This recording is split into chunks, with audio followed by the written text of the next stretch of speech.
AITA for wanting to go nuclear after my sister-in-law kicked out her teenage sons?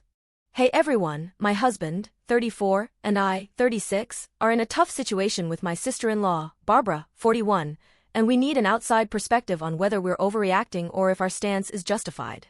We're leaning toward the latter but are open to thoughts. Thanks in advance. Barbara has 4 boys, L, 17, O, 14, R, 13, and C, 7.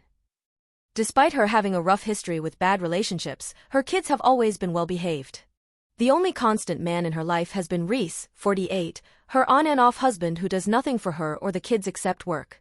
He blows his money gambling, cheats on her openly, and relies on her for everything else. For 7 years, she's come to us, venting about him, swearing it's the last time, but always goes back. In 2020, after yet another huge fight, the entire family intervened.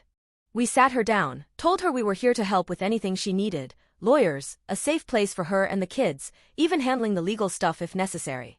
She agreed to kick him out, but within 6 months, he was back because he couldn't find a place to stay. This grown man, who has worked a steady job for 20 years, somehow needed help. Since then, things have gotten progressively worse. Barbara decided to stick with marriage counseling, even though the whole family urged her to leave. She's clung to the idea of honoring her marriage, despite the toxic environment. As a result, her kids have started to suffer. The eldest, L, started skipping school and smoking heavily. A few months ago, my husband got a 2 a.m. call from L, who said he was suicidal and afraid to act on it. When we got to their house, we learned he had told his stepdad the same thing, and Reese told him to just do it because no one would care. My husband, understandably, punched him in the face. We took L to the hospital and, after his release, brought him home with us for 3 weeks to help him recover. Eventually, L returned to his mom's house, thinking things had smoothed over, but they quickly fell apart again. Soon enough, the second oldest, O, began having issues too. For months, they'd been fighting constantly, and we didn't realize how bad it had gotten until we couldn't get in touch with either of them. Barbara had gone silent. My husband showed up at her house unannounced, something our family often does for fun, only to find out that she had washed her hands of L and O for being disrespectful and kicked them out. She had even turned off their phones and didn't know where they were staying. We found out that they'd been crashing with friends for weeks, trying to stay under the radar because they were embarrassed. We picked them up from school and brought them home with us again. They told us that their mom and stepdad had been bullying them, constantly fighting, and that they didn't feel safe going back. Barbara admitted that she put them out but insisted things weren't as bad as they made it sound. Now, my husband and I want to go full nuclear, report this to CPS, the police, and anyone who can intervene. But the rest of the family wants to handle it internally. We feel like 2 minors were abandoned, and that deserves an extreme response. But the family is now saying we're overreacting, and at the end of the day, these are not our children. So, are we the a-holes for wanting to report this situation and not leave it to family discussions? The 2 oldest boys are with us for now, but we're ready to escalate this. Edit. We called the police. Thank you all for the support. Update. It's been nearly 2 weeks since I made my original post, and it's been a wild ride. I have to be incredibly vague because of the newly opened case, but here's the most important thing: all of our nephews are safe with us. The boys have always had a place here and have visited often since they were tiny, long before any of this chaos started. So while the transition has been emotionally jarring for them, the move itself was thankfully smooth. Now, as for Barbara and Reese, they're facing charges regarding their treatment of the boys. It was worse than we originally thought. Barbara seems remorseful, but my husband is still livid.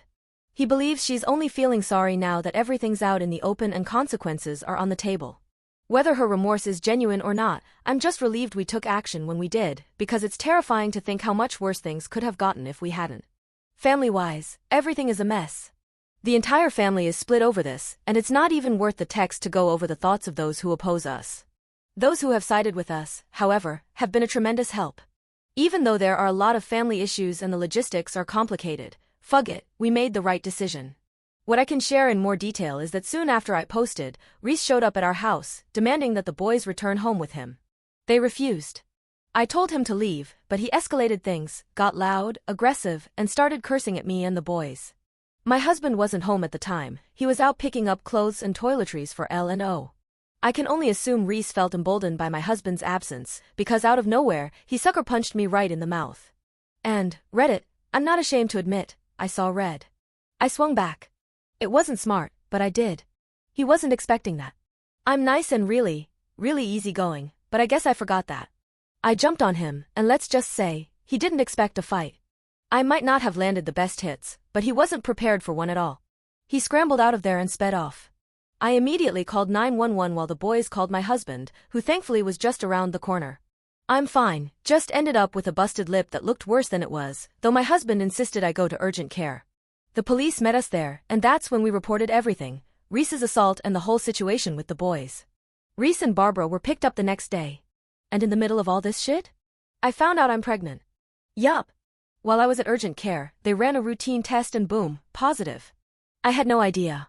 No symptoms or anything, but it's still super early.